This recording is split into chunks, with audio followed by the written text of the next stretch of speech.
Bismillahirrahmanirrahim. Alhamdulillahirabbil alamin. Allahumma shalli wa sallim ala sayyidina Muhammadin wa alihi wa ashabihi ajmain, amma ba'd. Malam ini saya nggak akan bicara banyak karena sudah jam 10 lewat, betul. Ya, tapi saya tidak akan berbicara sedikit karena sudah terlanjur minum kopi 1 cangkir. Ya, sayang kalau nggak dimanfaatkan. Bab yang ingin saya sampaikan adalah tentang thariqah alawiyah. Saya tadi menjanjikan mau mengajarkan editing dan apa yang dipakai. Nanti saya ajarkan sedikit ya. Kemudian peralatan saya itu lagi saya obrak-abrik. Ya, saya obrak-abrik sangat banyak. Insya Allah besok pagi ya saya akan pamerkan bagaimana kita berdakwah lewat medsos, insya Allah. Thariqah alawiyah adalah salah satu thariqah yang cukup dikenal dan diamalkan oleh banyak umat Nabi Muhammad SAW. Thariqah itu artinya adalah metode. Ya, thariqah artinya metode. Dalam bahasa Arab, thariqah itu jalan, cara. Ya, thariq jalan atau cara. Tapi lebih tepatnya kalau kita sebut thariqah itu adalah metode pendekatan diri kepada Allah Subhanahu wa Ta'ala. Makanya para ulama mengatakan at-thariq ilallah ka'adadi anfasil khalaik. Sesungguhnya metode pendekatan diri kepada Allah, jalan menuju Allah Ta'ala, thariq ilallah, thariqah kepada Allah sebanyak jumlah nafas manusia. Artinya setiap manusia sebetulnya punya metode tersendiri dalam mendekatkan diri kepada Allah Subhanahu wa Ta'ala. Ada orang yang thariqahnya thariqah dakwah, seperti Al-Habib Umar bin Abdurrahman Al-Attas rahimahullah. Beliau ini adalah salah satu tokoh di thariqah alawiyah. Tetapi dari sekian banyak amalannya, wiridnya, zikirnya, kita kenal Ratibul Attas ya. Tapi thariqah beliau yang utama adalah thariqah dakwah. Bahkan dikatakan beliau tidak pernah terkena kewajiban sholat Jum'ah. Ya, nggak pernah terkena kewajiban sholat Jumat. Kenapa? Karena kalau hari Jumat tidak pernah berada di kotanya. Keliling terus dakwah. Da'im fis safar. Selalu keliling dakwah. Jadi hidupnya dakwah dan dakwah dan dakwah. Al-Habib Umar bin Abdurrahman Al-Attas. Kemudian Al-Habib Ali bin Muhammad bin Husain Al-Habsyi. Salah satu juga tokoh dalam thariqah alawiyah. Tapi thariqahnya, metode pendekatan diri kepada Allahnya, lebih kental lewat cinta kepada Nabi Muhammad Sallallahu alaihi wasallam. Thariqah mahabbah, jalan cinta kepada baginda Muhammad Sallallahu alaihi wasallam. Salah satu karya beliau yang fenomenal dan sampai sekarang keberkahannya dirasakan oleh banyak orang dan diamalkan oleh banyak orang adalah kitab Maulid Simtud Duror. Ya, kitab Maulid Simtud Duror. Kemudian ada pula yang thariqahnya adalah thariqah sedekah. Ya, thariqah sedekah. Jadi hidupnya itu banyak sedekah. Ya, banyak sedekah. Salat tahajud iya, duha iya, tapi lebih kental pada sedekahnya. Ada pula orang yang thariqahnya adalah istighfar. Itu termasuk salah satu bentuk thariqahnya Sayyidah Rabi'ah Al-Adawiyah. Dikatakan Sayyidah Rabi'ah Al-Adawiyah radhiyallahu ta'ala anha, thariqahnya adalah thariqah istighfar. Sampai-sampai beliau berkata, istighfaruna yahtaj ilal istighfar. Istighfar kita ini masih butuh diistighfari. Nah, berkat tekun istighfar tersebut, Sayyidah Rabi'ah Al-Adawiyah dikatakan oleh para ulama setiap saat bisa menatap baginda Muhammad SAW. Setiap saat bisa menatap baginda Muhammad Sallallahu alaihi wasallam. Meskipun zamannya sangat jauh dan Rasul SAW telah wafat, tapi bisa menatap Nabi Muhammad SAW setiap saat. Kenapa? Karena dalam Al-Quran disebutkan, walau annahum idzalamu anfusahum ja'uka fastaghfirullaha wastaghfara lahumur rasulu lawajadullaha tawwabar rahimah. Itu dalilnya. Walau annahum, seandainya mereka idzalamu anfusahum, ketika menzalimi diri mereka sendiri, ja'uka, mereka mendatangi engkau wahai baginda Muhammad SAW, fastaghfirullah, kemudian mereka minta ampun kepada Allah, wastaghfara lahumur rasulu, kemudian Rasul mintakan ampun untuk mereka kepada Allah, lawajadullaha tawwabar rahimah. Tentu pasti mereka akan menemukan Allah itu, mendapati Allah itu sebagai Tuhan yang maha menerima dan memberi tobat serta maha penyayang. Jadi poinnya, kalau mendolimi diri sendiri, maksiat, punya salah, punya dosa, mendatangi Nabi Muhammad SAW, ya mendatangi Rasulullah SAW, di hadapan Rasul istighfar, minta ampun pada Allah Subhanahu wa Ta'ala. Apa kata Allah Ta'ala? Wastaghfara lahumur Rasul. Rasul kemudian memintakan ampun untuk mereka. Mereka akan menemukan Allah maha penerima dan pemberi tobat, dan Allah maha penyayang. Jadi ada datang kepada Rasul, minta ampun, dan dimintakan ampun oleh Nabi Muhammad SAW. Maka para ulama ada yang mengatakan setiap kali ada orang yang sungguh-sungguh istighfar dengan menghadirkan diri di hadapan Nabi Muhammad SAW, ziarah ke Rasulullah. Karena ziarah itu ada dua, ziarah fisik dan roh. Fisik dan roh ziarah, berangkat ke Madinah Al-Munawwarah, mendatangi peristirahatan Nabi Muhammad SAW, mengucapkan salam, assalamualaikum ayuhan nabi warahmatullahi wabarakatuh, sampai akhir itu ya. Itu dia sudah ziarah. Yang kedua, ziarah ruhiyah. Jasadnya ada di Solo, jasadnya ada di sini, tapi ruhnya dikirimkan menghadap, mengunjungi Nabi Muhammad SAW. Sebagaimana disebutkan oleh baginda Muhammad SAW, dimanapun kalian berada, ucapkan salam kepadaku, karena salam kalian sampai kepadaku. Itu ziarah ruhiyah dengan mengucapkan salam. Itulah yang biasa kita lakukan kalau kita membaca buku-buku maulid. Ya, Barzanji, Simtuduror, di situ ada mahalul qiyam. Waktunya kita berdiri, membayangkan baginda Muhammad SAW, kemudian mengucapkan salam, ya Nabi salam alaika, itu ya. Nah, itu roh kita sedang kita kirim menghadap Nabi Muhammad SAW. Nah, ketika kita menghadap Rasulullah SAW, membayangkan Rasulullah, dikatakan oleh Allah dalam Al-Quran, ja'uk, mereka mau mendatangi engkau wahai Nabi Muhammad SAW. Kemudian kita istighfar, dan itu dilakukan dalam maulid. Rabbi faghfirli dhunubi ya Allah bibarakatil hadi Muhammad ya Allah. Betul kan? Dilakukan di maulid istighfar. Apa kata Allah Ta'ala? Wastaghfara lahumur Rasul. Rasul juga akan mintakan ampun. Maka setiap kali ada orang yang istighfar, minta ampun pada Allah Subhanahu wa Ta'ala, dengan menghadirkan baginda Muhammad SAW dalam benaknya, dalam pikiran, dalam hatinya, maka Rasul akan hadir mintakan ampun untuknya. Rasul akan hadir memintakan ampun untuknya. Nah, disitulah yang dilakukan Sayyidah Rabi'ah Adawiyah. Beliau selalu menghadirkan baginda Muhammad SAW, minta ampun sama Allah dengan istighfar. Di situ bisa merasakan dan melihat kehadiran baginda Muhammad SAW. Ini namanya thariqahnya thariqah istighfar. Ada pula orang yang thariqahnya sholawat. Jadi hidupnya nggak berhenti sholawat. Jalan sholawat, duduk sholawat. Ya, bahkan kalau tidur tuh nafasnya, kalau didengarkan nafasnya sholawat. Karena memang hidupnya sholawat terus. Ya, ada yang thariqahnya seperti itu. Ada yang thariqahnya adalah ya tadi cari ilmu. Dia tiap hari dia belajar, nggak berhenti belajar. Itulah thariqahnya Imam Nawawi rahimahullah, yang sibuk dia cari ilmu, baca buku, baca kitab, datang ulama, terus seperti itu. Nah, ini metode. Cara pendekatan diri kepada Allah Ta'ala itu satu dengan yang lain berbeda-beda, nggak bisa disamakan. Setiap orang punya cara sendiri, tapi jalan utamanya ada. Jadi ada jalan besar. Nah, di situ mobilnya beda-beda, speednya juga beda, gaya nyetirnya juga beda. Megang kemudi itu beda-beda loh. Ada megangnya atas sama bawah, model begini. Suka-suka orang ya.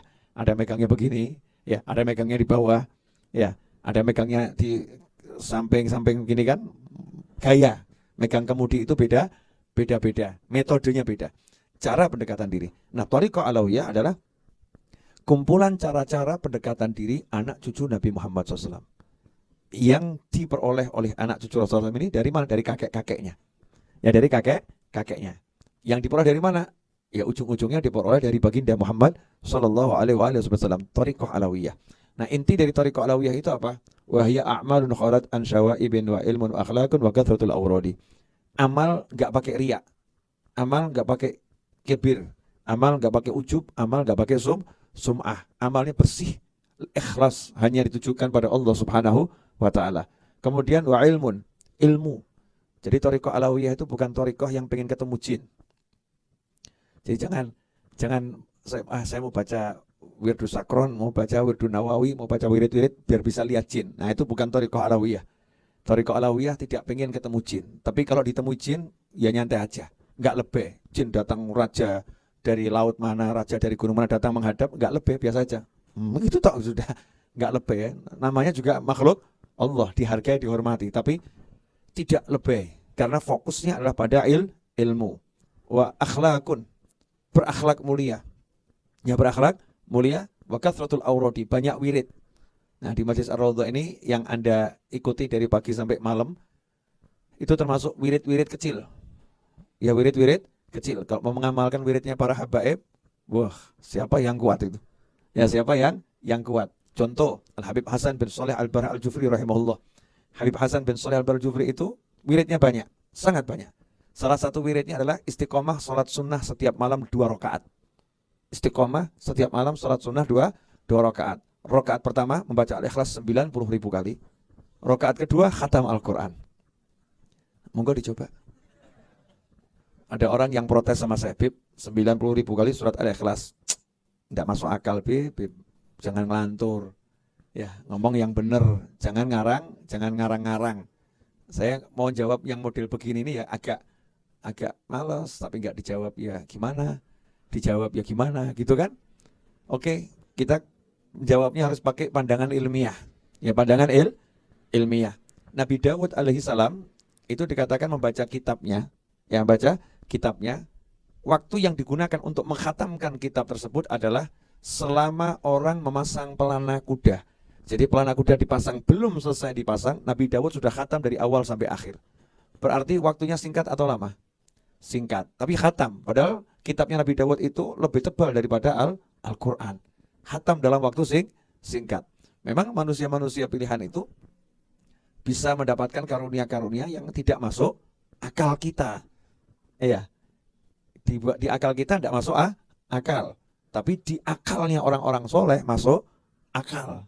Ya, sesuai dengan kaidah keilmuan yang ada. Hanya saja kita belum bisa paham, belum bisa mencerna. Makanya dikatakan amanna wa shaddaqna. Kami beriman dan kami membenarkan ilmunya orang-orang yang soleh. Sampai Imam Junaid rahimahullah mengatakan atasdiq bi ilmina hadza wilayah. Orang yang bisa mempercayai ilmunya para wali berarti dia wali. Percaya tidak sama keramatnya wali? Percaya? Yes, awakmu wali. Enak tuh? Ya, kelasnya kelas RT yang mungkin warganya berapa gitu kan ya. Orang yang percaya keramatnya wali berarti wali. Nggak bisa, kalau nggak wali nggak bisa percaya itu. Wangel loh. Gini. Anda muslim kan? Saya muslim kan? Betul. Jadi yang mau percaya dengan ajaran Islam siapa? Muslim. Benar ya? Yang nggak muslim susah mau percaya. Betul kan? Susah mau percaya. Makanya kalau ada orang bisa percaya ajaran para wali, ilmunya para wali, berarti dia memang wali. Makanya kamu yang pede, aku wali. Ya, kelas wallahu a'lam. Ya, wali, tapi kelasnya wallahu a'lam. Nah, tasdiq bi ilmina hadza wilayah. Nah, ada orang-orang yang memang fokusnya itu cari ilmu. Termasuk tadi wiridnya Habib Hasan bin Shalih Al-Jufri satu malam sholat sunnah 2 rakaat, tapi baca Al-Ikhlas 90.000 kali plus khatam Al-Quran. Nah, kita tadi enak wirdul latif pendek. Itu sudah banyak yang didiskon. Mestinya kalau pagi itu wirdul latif, wirdul nawawi, wirdul sakron, kemudian yasin, waqiah, surat muluk, banyak sebetulnya. Tapi kalau itu kita ajarkan kepada Anda dan kepada kita, Masya Allah, yang membaca saja ngantuk, apalagi yang ngikuti. Misal saat ini yang mimpin tuh ya, mimpin sendiri nggak ganti, Masya Allah, nanti mungkin ketika bisa ketiduran, ngantuk, capek itu. Karena memang butuh mujahadah. Untuk mengamalkannya butuh mujahadah. Nah, kita di akhir zaman ini walaupun gak sebanyak orang-orang soleh terdahulu, tapi ya kita punya wirid. Man laluh wirid fahuwa qirid. Sampai ada ulama mengatakan siapa yang gak punya wirid berarti kerah. Ya, kerah. Ya, kerah itu kan hidupnya begitu, gak jelas gitu ya. Gak jelas, rakus ya. Rakusnya luar biasa. Nah, kalau kita gak punya wirid, nanti nafsu kita ini akan kuat. Ya. Nafsunya akan kuat. Dikatakan pula al-waridat bihasbil wirid. Karunia-karunia ilahi itu tergantung kita punya wirid apa enggak. Kalau kita enggak punya wirid, ya zikir yang istiqomah, amal istiqomah, maka nanti karunia ilahi juga turunnya enggak besar. Mau turunnya besar, maka harus istiqomah dengan wirid. Ini thariqah itu singkatnya begitu. mengamalkan wirid, belajar, amal, kemudian ikhlas. Nah, yang paling pokok adalah akhlak. Saya malam ini mau cerita tentang beberapa akhlak. Ini tadi cuma mukadimah aja sedikit. Ya, sebentar tuh mukadimahnya. Nah, sekarang kita mau bahas kisah orang-orang berakhlak mulia yang saya temui. Mau? Yakin? Wah ini biro ini. Contoh ya, almarhum Habib Anis bin Alwi bin Ali Al-Habsyi. Kalau udah sampai Solo jangan sampai enggak ziarah. Ya, sempatkan ziarah walaupun cuman baca Fatihah, ngucap salam baca Fatihah. Habib Anis itu putranya Habib Alwi. Habib Alwi putranya Habib Ali. Habib Ali putranya Habib Muhammad. Habib Muhammad putranya Habib Husain. Habib Muhammad bin Husain, ya, kakeknya Habib Ali Al-Habsyi, itu adalah ayah dari Habib Husain bin Muhammad bin Husain Al-Habsyi. Habib Husain itu kakaknya Habib Ali. Dah, Anda pusing gak jadi masalah. Habib Husain itu kakaknya Habib Ali. Habib Husain adalah mufti Mekah dan Madinah, mufti Haramain, menggantikan ayahnya. Yang menggantikan ayahnya. Beliau adalah salah satu guru Mbah Hashim Asy'ari rahimahullah dan Syekh Khalil Al-Bangkalani rahimahullah. Jadi Mbah Khalil sama Mbah Hashim itu beliau berdua rahimahullah belajar kurang lebih 7 tahun di Mekah Al-Mukarramah kepada Habib Husain bin Muhammad bin Husain Al-Habsyi. Baik belajarnya di kajian yang diselenggarakan Habib Husain di Masjidil Haram maupun kajian yang diselenggarakan di rumah tiap hari. Ya tiap hari. Nah, ayahnya Habib Husain, Habib Muhammad itu hidupnya thariqahnya dakwah dan cari ilmu. Ya, dakwah dan cari ilmu. Kalau malam enggak tidur. Kalau malam enggak tidur, baca kitab. Kalau ngantuk, obatnya menarik. Mungkin ada yang mau praktek. Ya, obatnya apa? Cari kayu, kayunya dibakar, asapnya ditaruh di mata. Biar perih, biar keluar air mata. Ada yang mau praktek? Ya, kita bukan makomnya ya. Makom kita aturu wal manganu, itu makom kita di situ. Kita memang makom manja-manja ya, manja. Ini beliau orang yang mujahadahnya luar biasa, Habib Muhammad bin Husain Al-Habsyi. Nah, tapi beliau seperti itu kalau sama anaknya, Masya Allah, sama Habib Ali, sama Habib Husain tuh ya. Kalau malam waktu ngajari anaknya capek, anaknya mau sepak bola ya sepak bola. Malam-malam sepak bola, tapi di rumah ya sepak bola. Nih, kadang ayahnya lihat, oh ya sepak bola nih. Ikut juga main sedikit gitu ya. Ada waktunya memang hiburan. Orang kalau belajar nggak pakai hiburan ya, nafsu itu kadang butuh diiyakan selama nggak melanggar aturan Allah Subhanahu wa taala. Tapi ya jangan banyak-banyak. Karena nafsu itu dibutuhkan kendaraan. Ya kendaraan itu dipakai, dikendalikan. Nah, Habib Husain dan Habib Ali adalah anak-anak yang sukses, yang berhasil. Nah, salah satu cucu Habib Ali adalah Habib Anis bin Alwi Al-Habsyi. Bagaimana Habib Anis akhlaknya? Habib Anis itu dikenal sebagai orang yang akhlaknya luar biasa, Masya Allah. Salah satu akhlaknya adalah meseman, murah senyum. Sampai-sampai beliau itu dijuluki The Smiling Habib. Jadi Habib yang murah senyum. Yang saya selama duduk cari ilmu kepada Habib Anis, itu yang saya heran, orang itu kalau nangis kan ditunjukkan nangis-nangisnya ya. Kalau nangis kan kita begitu ya, menunjukkan sedihnya ditunjukkan. Habib Anis itu kalau nangis ya, nangisnya disembunyikan. Jadi ceritanya senyum, jadi gini sama senyum gitu ya. Tapi di mata tuh tampak ngembeng gitu, tampak berlinang air mata, ditahan ya, ditahan. Dan itulah yang diajarkan sama Habib Abdullah bin Alwi Al-Haddad radhiyallahu ta'ala anhu. Beliau mengatakan air mata itu, tangis itu obat yang digunakan untuk membersihkan hati. Makanya kalau pengen betul-betul obat yang mujarab, kalau nangis jangan dibuat lego. Jangan dibuat lego, jangan ditahan. Semakin ditahan, maka itu semakin dia gosok hati. Tapi kalau dilepaskan ya udah tipis. Ya, gosokannya enggak kuat. Habib Anis itu selalu menunjukkan senyum. Apapun yang dirasakan, yang ditunjukkan adalah senyum. Nah, yang saya gak pernah lupa dan insya Allah tidak akan pernah lupa, yaitu di akhir usianya. Ya, di akhir usia beliau itu jenazah beliau rahimahullah bukan tersenyum, tapi tertawa. Ya, tertawa bahagia, betul-betul tertawa. Dan itu dilihat oleh semua orang yang melayat, karena yang melayat diizinkan untuk melihat jenazah beliau. Ketawa. Ya, padahal beliau sebelum meninggal kan dirawat di rumah sakit. Di rumah sakit itu kan ya dijalankan prosedur pengobatan di rumah sakit. Di antara pengobatannya kan harus dipasangi peralatan-peralatan untuk menopang jalannya perawatan. Kalau dilihat nggak mungkin akan senyum, ya nggak mungkin. Tapi ternyata bukan senyum, ketawa. Bagaimana bisa seperti itu? Jawabannya sederhana, karena memang hidupnya senyum. Ya hidupnya senyum. Nah, salah satunya di majelis itu ada namanya Pak Rohmat, almarhum. Di majelisnya Habib Anis kalau siang ada Pak Rohmat. Ya, Pak Rohmat ini usianya tua, bisa dikatakan golongan kakek-kakek di majelis.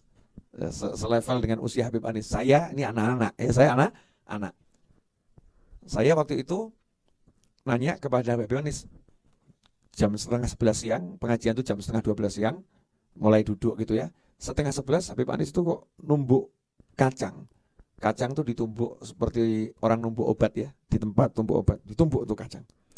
Saya nanya, numbuk buat apa Habib itu kacangnya? Diambil kacang dari tempat tumpukan tadi, dimasukkan ke Tupperware kecil.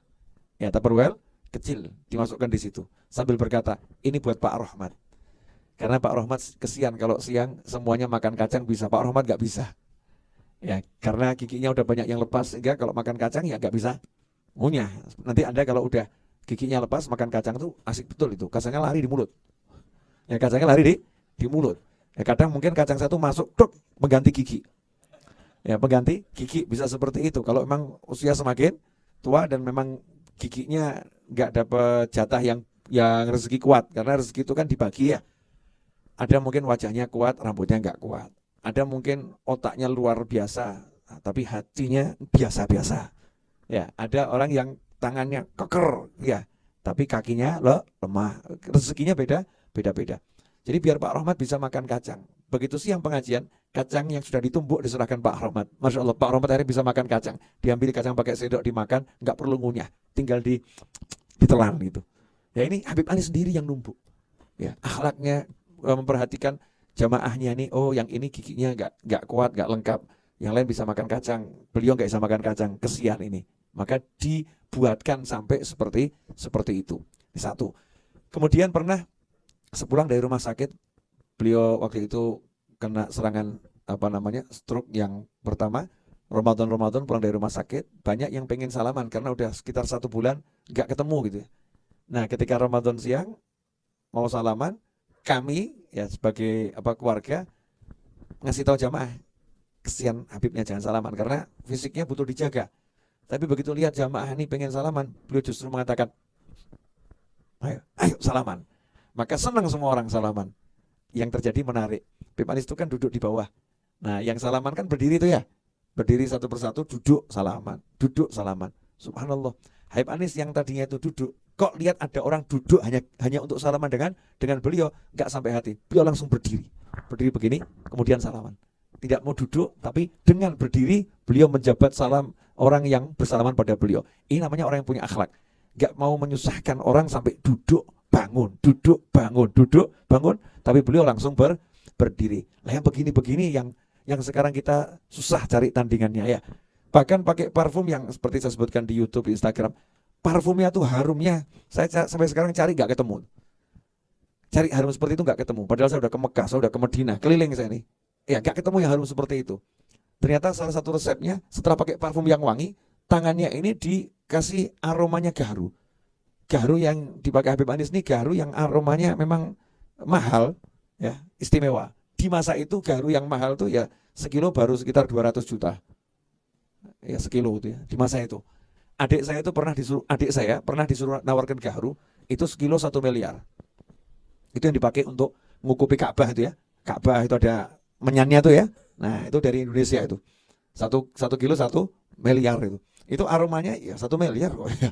Wangi, harum. Nah, saat ditanya, buat apa Beb kok tangan harum seperti itu? Jawabannya, ya orang-orang itu hidungnya sudah mau mencium tangan saya, maka saya menghormati hidungnya dengan aroma yang harum. Sampai seperti itu. Kalau kita Masya Allah, orang-orang sudah mau dekat dengan saya, maka akan saya hormati dengan aroma ketiak saya. Sudah tahu aroma ketiaknya nggak enak, nggak pakai deodoran, begitu takbir ngangkatnya kuat. Allah. Ya, yang kanan mak breng, ya. Yang kiri mak breng ini. Ini akhlaknya berarti kita nggak dapat. Habib Anis akhlaknya luar biasa. Dalam kondisi belum sehat, ya. Belum sehat. Datang tamu dari Malaysia bulan Ramadan, malam 19 Ramadan. Sekitar jam setengah 1 malam acara sudah bubar, tamu sudah di kamar. Kemudian saya masuk kamar Habib Anis. Kemudian Habib Anisnya nanya ke saya, tamunya sudah dapat bantal semua belum? Tamunya itu di kamar udah dapat bantal semua atau belum? Saya sangat paham, itu kalau saya nggak ngecek, Habib Anis nggak mungkin percaya dengan kata-kata. Karena beliau sangat menghargai tamunya. Maka saya bilang, saya lihat sebentar Habib. Lari saya. Saya nanya sama tamu-tamu dari Malaysia, ya Ustadz Hafidh Al-Jendrami dan kawan-kawannya itu, sudah dapat bantal semua? Sudah, alhamdulillah sudah, lebih ini, sudah dapat bantal. Saya langsung kembali ke kamar. Ternyata Habib Anis sudah jalan keluar dari kamar. Ya, untuk apa? Memastikan sendiri tamunya itu dapat bantal atau tidak. Saya bilang, Bib, sudah saya cek, semua sudah dapat bantal untuk tidur. Nah, saya kalah. Saya belum ngecek kamar-kamar santri ini. Kira-kira dapat bantal atau tidak. Saya cuma ngecek jumlahnya. Insya Allah jumlah bantalnya lebih dari cukup. Tapi kadang kawan-kawan saya lupa ngasih jumlah yang cukup. Ada yang belum dapat bantal? Ada. Nah, kalau ada yang belum dapat bantal, lapor sama yang bisa dilaporin. Ya, kalau yang dilaporin tidak ngasih bantal, laporkan ke saya. Ya, laporkan ke saya. Nanti paling saya laporan ke Mas Wahid. Ya, kami saling melaporkan. Maksudnya Mas Wahid, tolong beli bantal lah lagi itu ya, bantalnya mungkin habis. Tapi cukup kan semua bantalnya? Ya alhamdulillah. Sampai seperti itu orang soleh itu. Nggak bisa tidur dengan bantal kalau tamunya nggak pakai bantal. Nggak bisa dia duduk sementara teman-temannya tadi berdiri jadi duduk, berdiri jadi duduk, susah, nggak bisa seperti itu. Ini sekulimit akhlak Habib Anis. Banyak akhlaknya yang saya hafal tuh turah-turah, sangat banyak. Kemudian diantaranya juga Habib Umar bin Muhammad bin Salim bin Hafidh.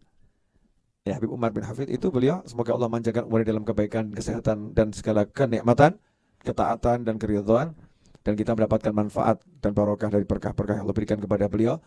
Habib Umar bin Hafidh itu pernah datang ke Solo, ke Tawangmangu dalam keadaan berpuasa. Puasa Muharram, Asyura, Tasu'a Asyura. Nah, sementara Habib Anis sebagai tuan rumah itu menjalankan kewajiban menjamu tamu. Walaupun tahu tamunya puasa, tapi ini tamu dari luar negeri. Ya, tidak seperti kita dikasih tahu informasi tamunya puasa, yes, nggak repot. Ya, alhamdulillah, jatah berkurang, nggak usah repot. Habib Anis nggak seperti itu.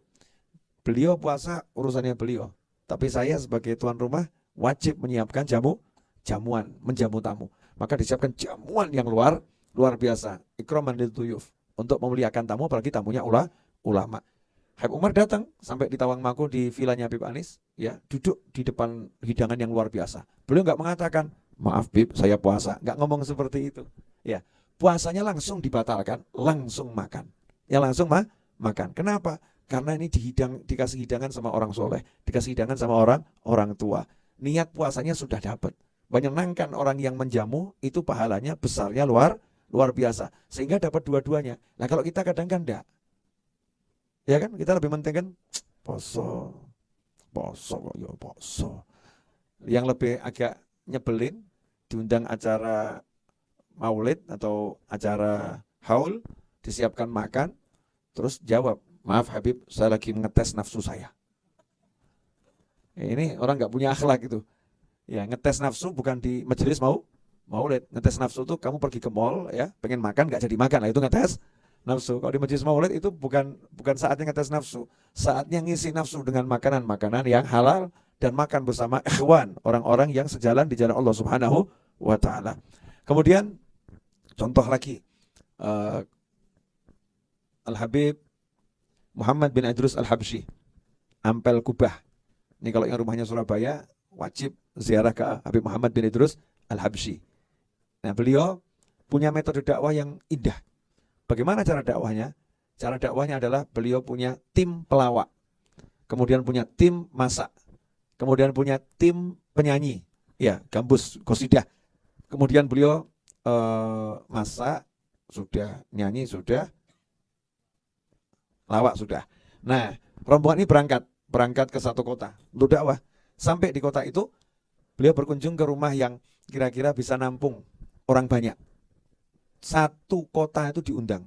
Nanti malam saya undang makan malam semuanya. Ya, makan malam semuanya, silahkan datang.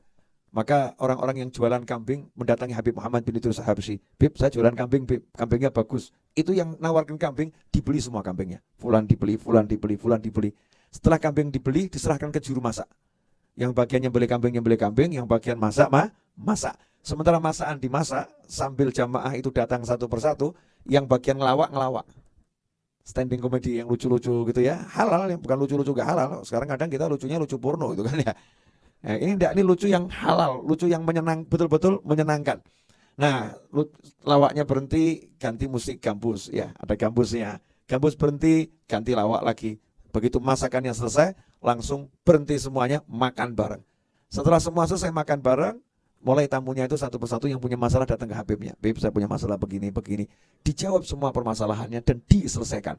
Yang masalahnya putus hubungan dengan kakaknya, langsung ditanya, rumah kakakmu di mana? Disamperin tuh kakaknya. Ya, dinasehatin, diselesaikan, kamu jangan begitu sama adikmu, masalahnya apa? Diselesaikan. Kalau masalahnya duit, harus dibayar tuh kakaknya. Ini udah, kamu jangan musuhan lagi sama adikmu. Ini saya bayar utang adikmu, dan seterusnya dan seterusnya. Pertanyaan saya, sanggup enggak kita dakwah model begitu? Enggak gampang loh ya. Nah, ini akhlaknya orang-orang soleh. Mau mencurahkan dirinya, hartanya, tenaganya, pikirannya, semua untuk Allah Subhanahu wa ta'ala. Nah, malam